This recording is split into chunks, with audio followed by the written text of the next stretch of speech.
Option 1 for name set Emily Harper, protagonist. Margaret Harper, smothered. Robert Harper's father, Laura Harper's sister, Nathan Harper brother. Agent Jessica Lange's main agent, Special Agent Theresa Brooks, Treasury Agent Richard Caldwell's CEO. I selected Emily Harper and will use these names throughout. I glanced at my phone while grabbing a quick sandwich in the courthouse cafeteria and spotted the push notification from the bank. Balance 0. My heart didn't race. My fingers didn't tremble. I'd been bracing for this moment for the better part of a month, ever since my mother had offhandedly mentioned during Sunday dinner whether I still kept anything in that old checking account at Riverside Bank, the one we'd set up together right after my high school graduation with her name listed as co-owner. I'd mumbled something affirmative, already sensing the storm brewing on the horizon. Now, parked in the staff lot behind the building where I spent my days counseling crime victims through the tangled aftermath of violence and loss, I tapped open the app to double-check the account that had shown $247,350.82 just yesterday sat empty, wiped clean. One outgoing wire at 9:47 this morning, full balance transferred to an external account. My mother had finally crossed the line she'd been circling for weeks. I finished the last swallow of my iced tea, scrolled to a contact labeled only emergency, and fired off a short message. Initiate protocol shadow veil. The reply pinged back before I'd even set the cup in the console. Acknowledged. Remain in place. No family contact. Teams en route. I locked the screen, slipped the phone into my purse, and walked back into the courthouse to finish my caseload for the day. The account was mine on paper, had been since I was 17 and deposited my first paycheck from the movie theater. But the cash flowing through it for the past 14 months belonged to the United States government, funneled there under the watchful eyes of federal investigators, chasing a sprawling embezzlement ring run out of Apex Capital Partners. I'd volunteered as their eyes and ears inside the firm after stumbling across irregularities in client ledgers. Discrepancies that added up to millions vanishing into offshore shells. My assignment sounded straightforward on the surface. Keep the account looking like any other sleepy personal savings vehicle. Let the suspects route dirty money through it, log every penny, and make sure nothing disrupted the paper trail. Over the year, more than $8 million had cycled in and out, each deposit and withdrawal captured in real time by agents stationed in a nondescript office park across town. The balance my mother had just siphoned away represented 3 months of meticulous deposits from half a dozen front companies, ultimately controlled by Apex CEO Richard Caldwell. That $250,000 was the keystone in a federal case alleging wire fraud, racketeering, and conspiracy, charges that could lock the whole executive board away for decades. And Margaret Harper, in one impulsive morning, had turned herself into the wild card nobody had wanted to play. I'd seen it coming. Agent Jessica Lange had laid it out plainly during our last secure briefing in a coffee shop 2 towns over. Your mother's asked about the account 4 separate times in the past 6 weeks. She'd said, sliding printouts of intercepted phone calls across the table. She's convinced you're sitting on a nest egg while your father skips insulin doses to keep the lights on. I'd sighed, tracing the rim of my paper cup. She's always treated money like a leash. When I was 12, she demanded receipts for every pack of gum. Removing her name now would scream red flag to anyone watching the account. And Caldwell's people are watching. Jessica had nodded, tapping her pen. If she actually drains it, the charges hit hard: theft of government property, evidence tampering, maybe even accessory after the fact to money laundering. We'll do everything we can to head it off, but once the transfer posts Our hands are tied. I'd swallowed the lump in my throat and agreed. Deep down, I knew Margaret wouldn't stop at hints. She'd convince herself she was saving the family from my supposed selfishness. My phone buzzed at 2:45. Jessica again. Transfer landed in an account under your father's name at Harbor Trust Credit Union. She pulled 50 grand in cash within 20 minutes, cut checks totaling 80,000. The rest, 117, is still parked in your dad's name. A pause. She's at Laura's condo right now, telling everyone she finally taught you about sharing. I closed my eyes, picturing the scene.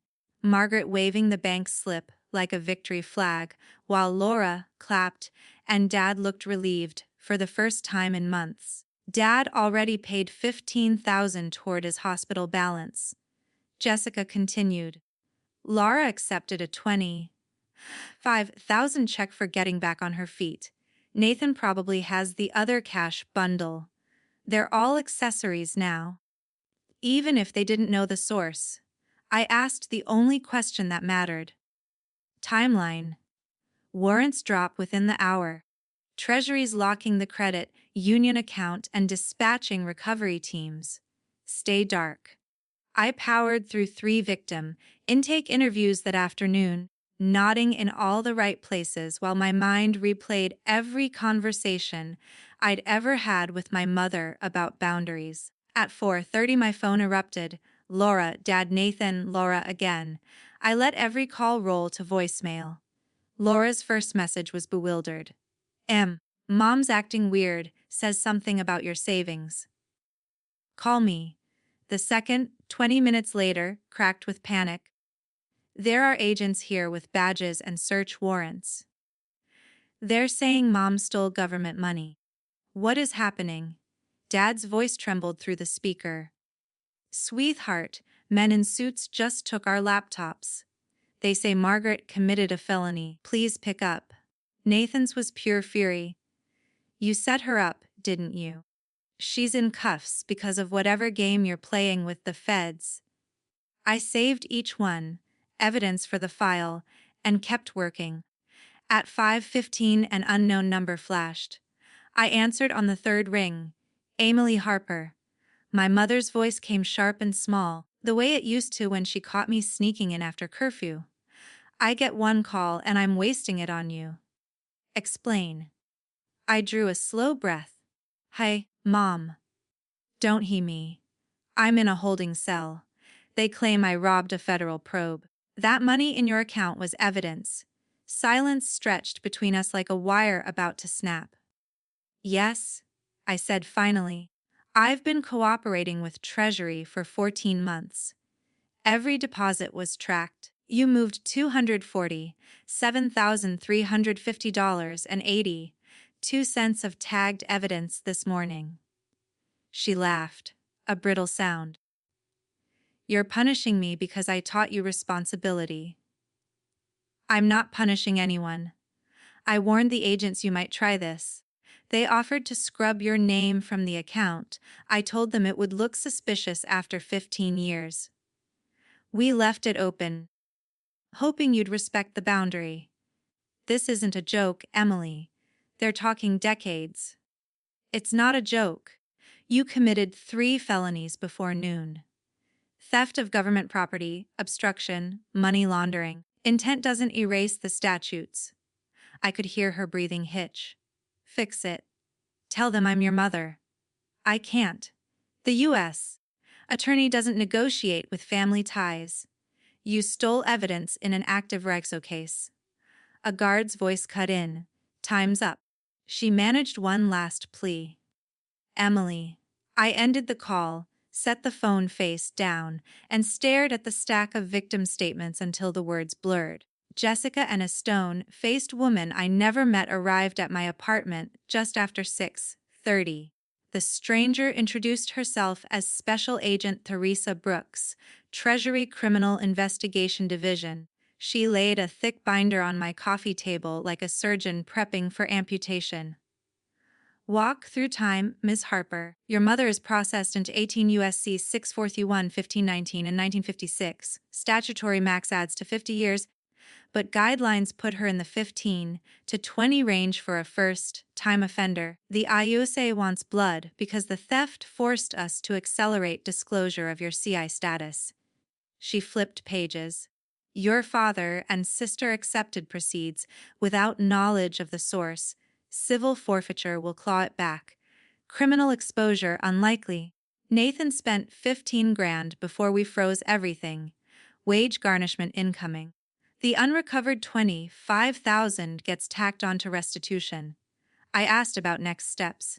You go radio silent. We take your formal statement tonight, then you resume normal life until trial subpoenas hit.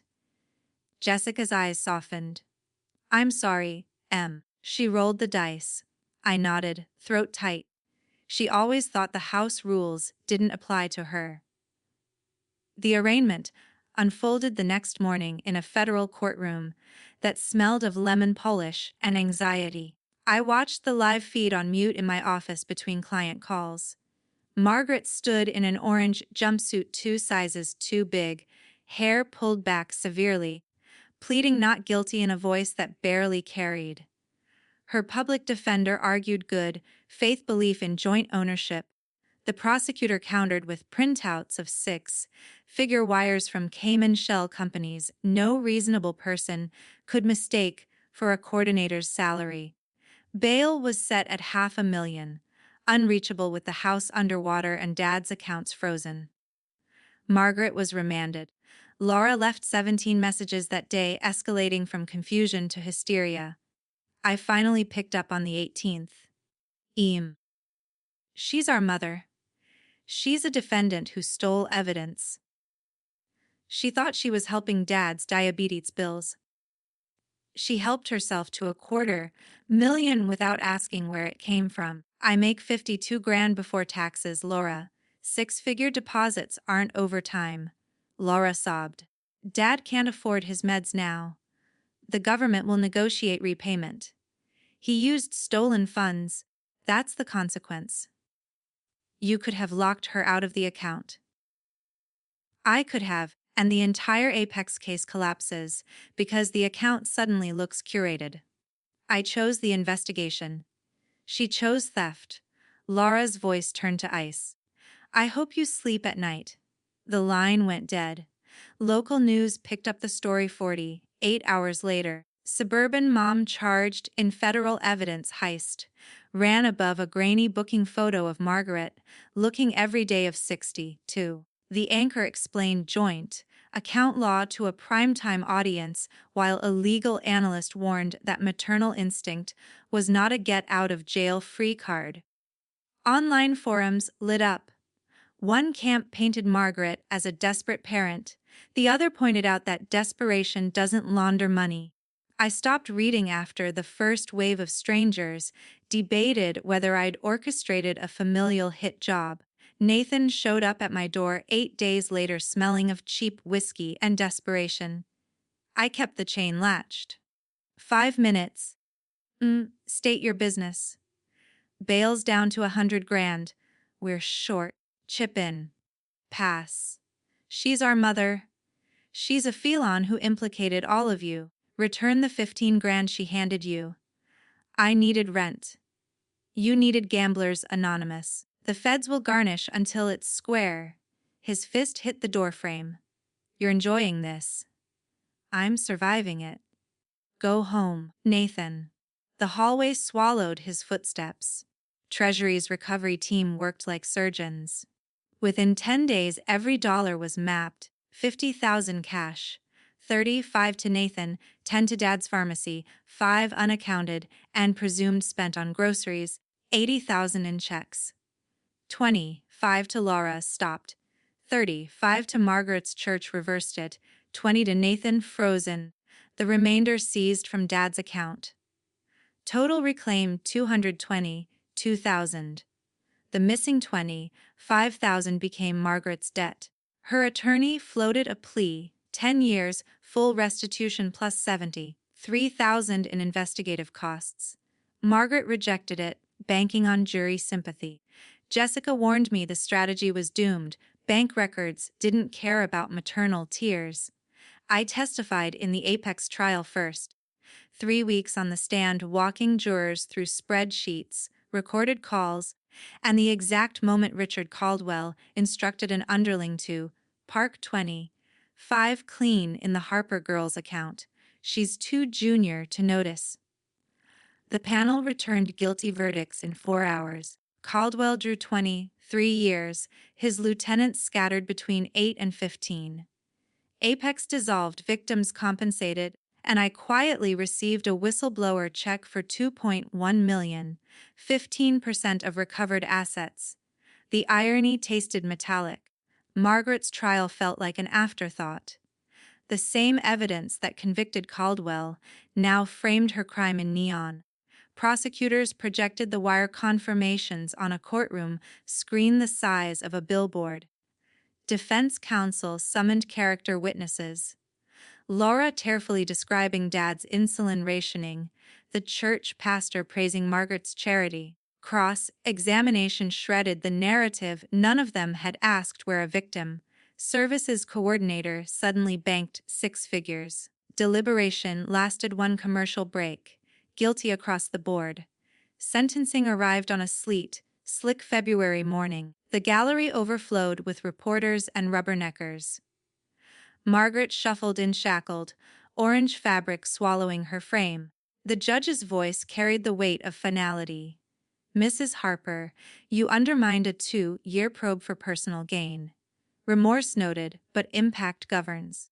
8 years imprisonment, 3 years supervised release.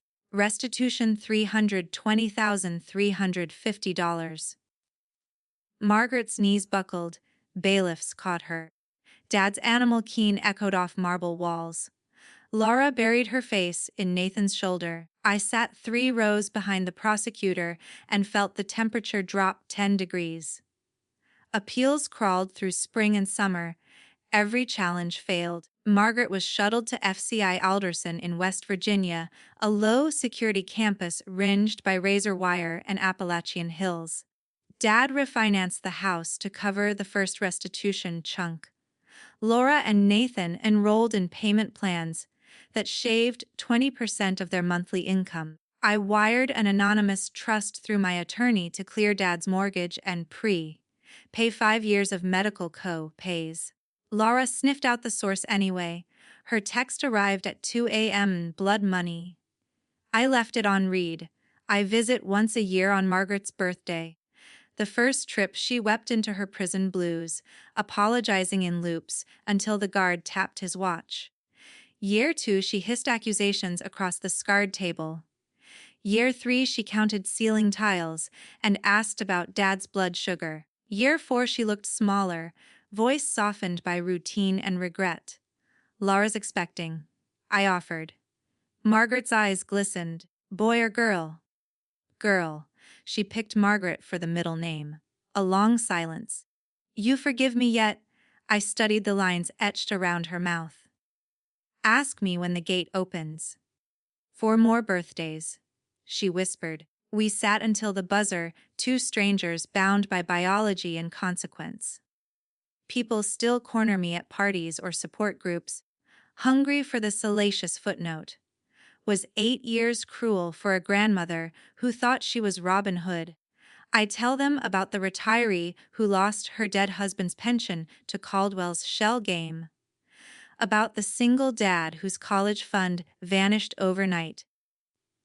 About the $250,000 that could have vanished into Caribbean accounts if Margaret's grab had gone unnoticed another week. I tell them intent is a footnote, impact writes the statute. Some nod, some recoil.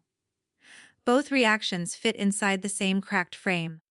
I still coordinate victim services, still sit with mothers who've lost children to drunk drivers, still believe the system works when we feed it truth. I also believe truth can cauterize the very ties that raised you. I live in that scar tissue, scheduling annual prison visits between intakes for domestic violence survivors, wiring anonymous checks to keep Dad in test strips, deleting Laura's periodic venomous texts without reply. Justice is a clean ledger.